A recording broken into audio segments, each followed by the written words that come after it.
The Strait of Hormuz, one of the most critical choke points on the planet. 20% of the world's oil flows through this narrow corridor, and as of April 13th, it is now under active U.S. naval blockade. The Iran war isn't cooling down, it is escalating. And today, in a move that could reshape the entire diplomatic landscape of this conflict, Spain's Prime Minister flew to Beijing, not Washington, to find a way out. What he said to Xi Jinping, and what Xi said back, signals that the old world order is not just under pressure. It may already be gone. Tuesday, Beijing, the Great Hall of the People.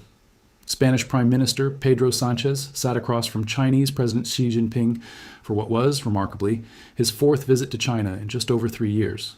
That number alone tells you something. When a European leader is flying to Beijing this frequently, while a war involving American and Israeli forces is actively burning in the Middle East, you are watching history move in real time. Sánchez came with a direct message. China needs to step up. According to reporting from The Diplomat in Spain, Sánchez told Xi he could think of, and I'm quoting the spirit of his remarks here, few better interlocutors than China to help resolve this crisis. He was speaking about a conflict that, by this point, has consumed Iran, rattled global energy markets, and drawn in half a dozen nations, either directly or through proxy pressure. He didn't stop at Iran. Sánchez called on Beijing to demand an end to conflicts in Iran, Ukraine, Gaza, the West Bank, and Lebanon. All of them in one meeting. That is the scale of what's being asked. That is the scale of the crisis. And Xi responded with language that was, by his typically measured standards, striking. The world today is in turmoil. Those were Xi Jinping's words, reported through China's state news agency Xinhua, as he framed the global moment as a fundamental contest between, quote, the rule of law and the rule of power. He warned against what he called regression toward the law of the jungle, a phrase that carries enormous weight when you consider who he's talking about and who's listening. Xi pledged that China would continue playing a, again his words, constructive role in the Middle East. Now, analysts watching Beijing closely will tell you, when China uses the phrase constructive role, it is staking out ground. It is signaling to Washington that Beijing sees itself as a legitimate actor in this crisis, not a bystander, not a spectator. This is a direct challenge to American diplomatic primacy, and it comes at exactly the moment Washington can least afford it. Let's step back and look at the military and diplomatic situation on the ground, because the context here is critical. April 13th. The United States naval blockade of the Strait of Hormuz officially takes effect. This is not a drill. This is not a show of force. This is a hard interdiction of one of the world's most critical maritime corridors. Think about what that means practically. Every tanker, every cargo vessel, every ship attempting to transit that 34-kilometer-wide channel now faces potential inspection, diversion, or seizure by U.S. naval forces. The economic shockwaves from that alone, on oil prices, on shipping insurance, on global supply chains, are difficult to overstate. And talks? The weekend negotiations between Washington and Tehran, held in Islamabad, ended without progress. No deal, no framework, no pathway announced. According to open-source analysis of the situation, both sides appear deeply entrenched. The U.S. and Israel are pressing for structural changes to Iran's nuclear and missile programs. Tehran, facing unprecedented military and economic pressure, is refusing to capitulate publicly, because to do so would be seen domestically as a humiliation with potentially regime-destabilizing consequences. This is the classic war trap. Both sides need an exit. Neither side can afford to be seen taking one, which is exactly why Sánchez flew to Beijing. Here is where this story gets genuinely remarkable. Because Spain is not behaving like a typical NATO ally right now. Madrid has closed its airspace to U.S. warplanes involved in operations related to the Iran conflict. It has barred Washington from using Spanish military bases for strikes.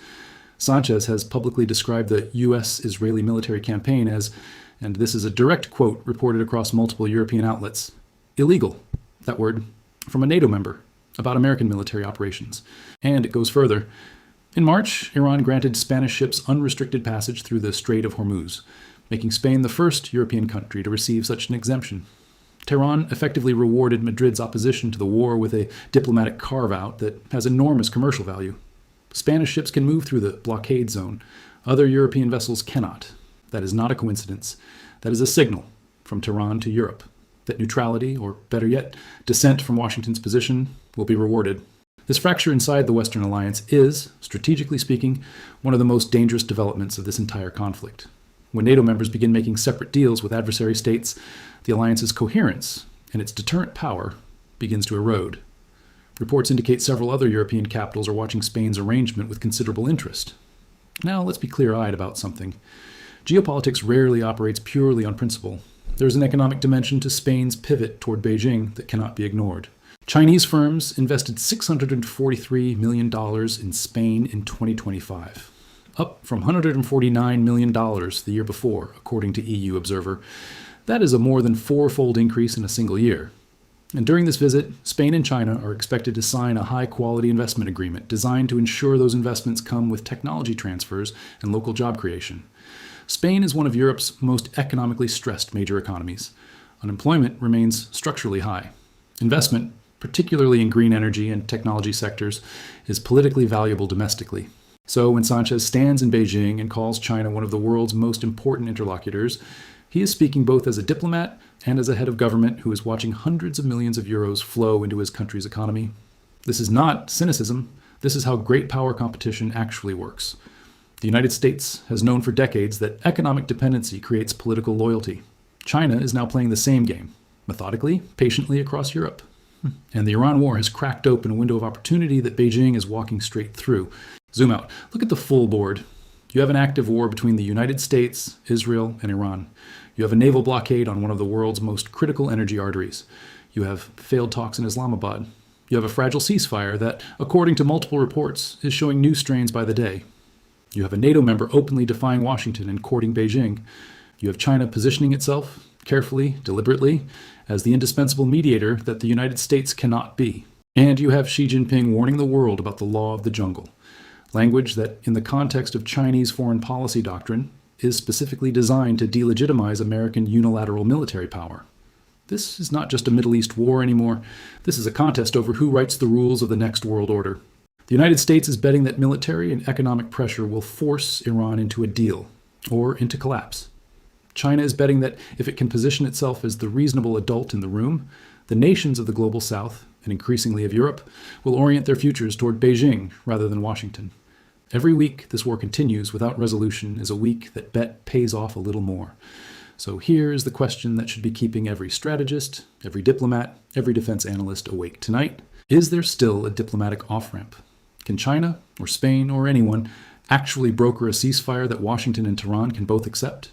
Or has this conflict already passed the point where any single mediator can pull the parties back from the edge? Because the blockade is now active. The talks have failed. The fractures inside the Western alliance are deepening by the day. And somewhere in Beijing tonight, Xi Jinping is watching all of this very carefully. The world, he said, is crumbling into disarray. The question is, who rebuilds it? And on whose terms? Stay locked in. Subscribe if you haven't already. Because in the next 72 hours, the situation at the Strait of Hormuz could move fast. And when it does, we'll break it down for you in real time. This is not over. It is just beginning.